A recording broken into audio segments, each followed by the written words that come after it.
जय Hind to all students. कक्षा 4th के लिए हिंदी सब्जेक्ट आज हम पढ़ेंगे पाठ 12 जो एक कविता है।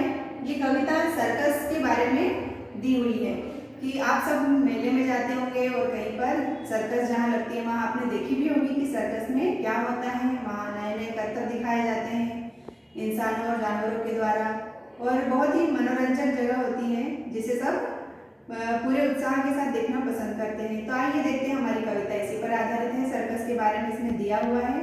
तो आज हम इस कविता को पढ़ेंगे और समझेंगे। तो आइए बच्चों देखते हैं पाठ हमारा 12 सर्कस।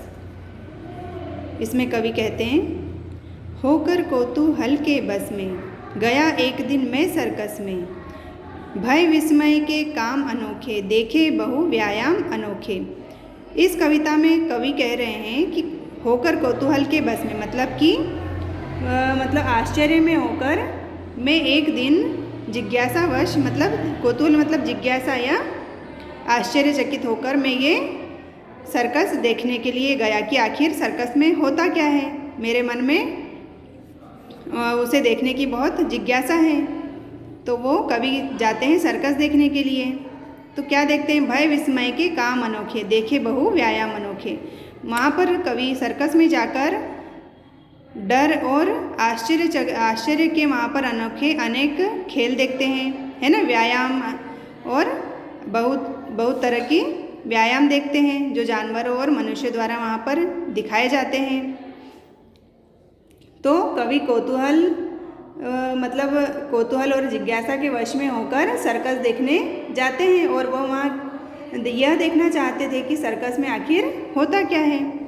तो जब वो जाते हैं तो वहाँ पर अनोखे अनेक तरह के भय और डराने वाले और आश्चर्यचकित करने वाले अनेक तरह के वहाँ पर खेल दिखाए जाते हैं। दूसरी पंक्ति हमारी, एक बड़ा सा बंदर आया उसने झटपट लैंप जलाया, डट कुर्सी पर पुस्तक खोली, आ तब तक मैना यो बोली।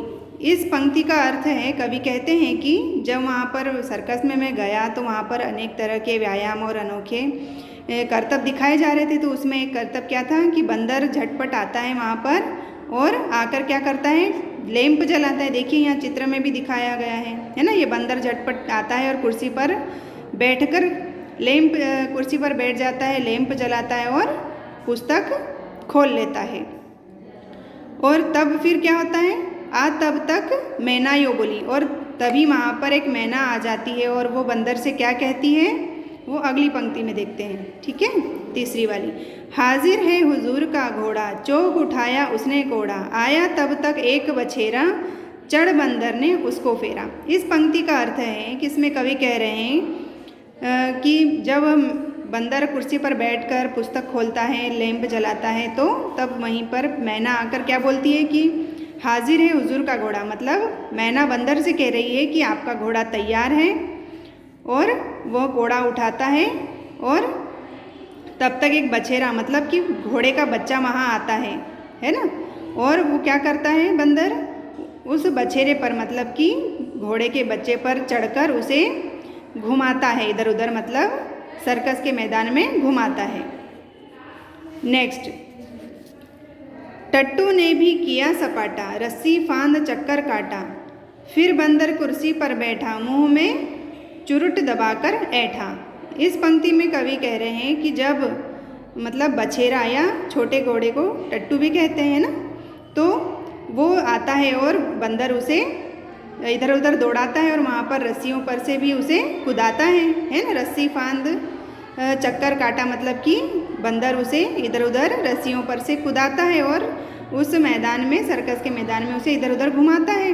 फिर बंदर फिर वापस कुर्सी पर आकर बैठ जाता है और मुंह में जो बीड़ी होती है, तंबाकू का पान जो होता है, वो उसे जलाता है और बैठ जाता है मुंह में रखकर। आगे, माचिस लेकर उसे जलाया और धुआं भी खूब उड़ाया, ले उसकी अध जली सलाई, तोते ने आ तोप चलाई।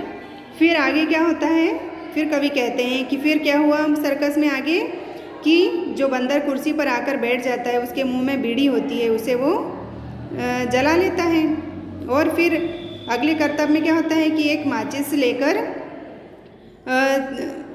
माचिस लेकर फिर जो तोता होता है वो आता है और अर्धजली सलाई से एक तोप चलाता है ना। तोप के इसमें भी आग लगाता है और वो तोप चलाता है, कौन? तोता।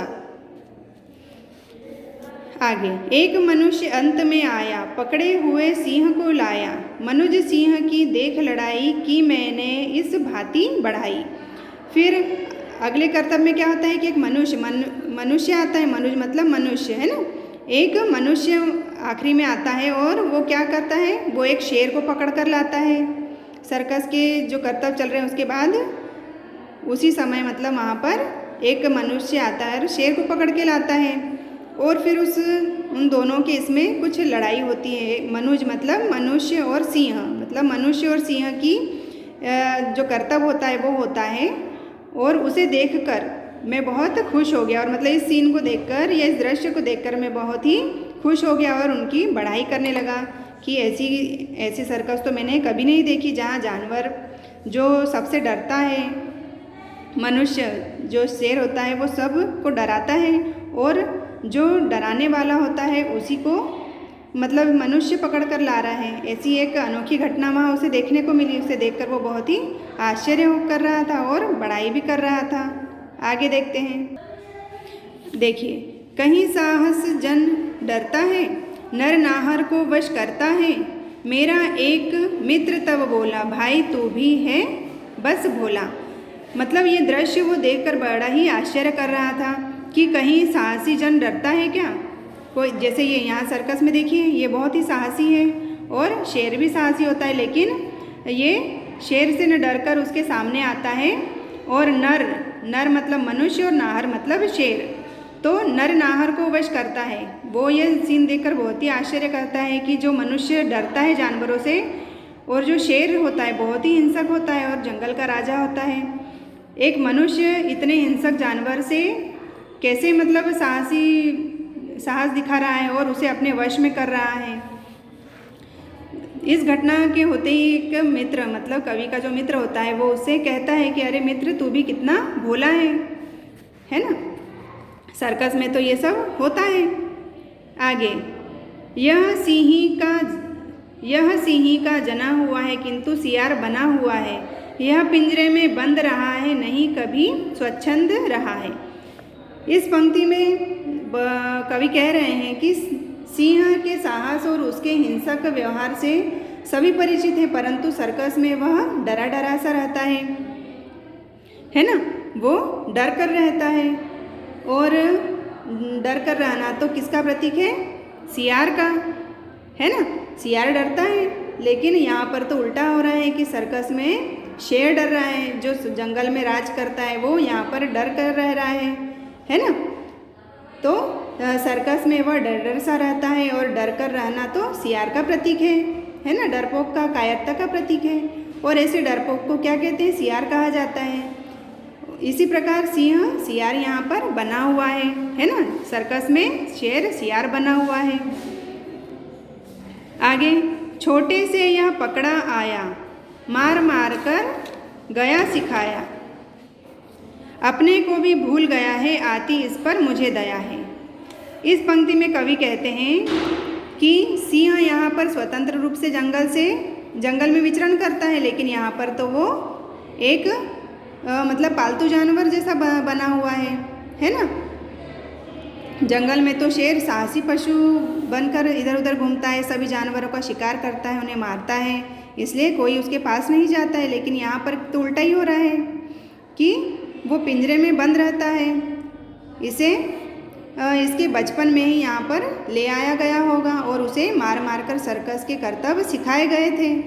इतनी मार पड़ने से यह डर कर मतलब भयभीत होकर बना रहा और शेर के साहस का वह हिंसक रूप को ही वह भूल गया है ना। जब शेर सर्कस में बचपन से ही ले आया जाता है तो वो सर्कस में जैसे उसे सिखाया जाता है मार मार कर, वो वैसा ही काम करता है।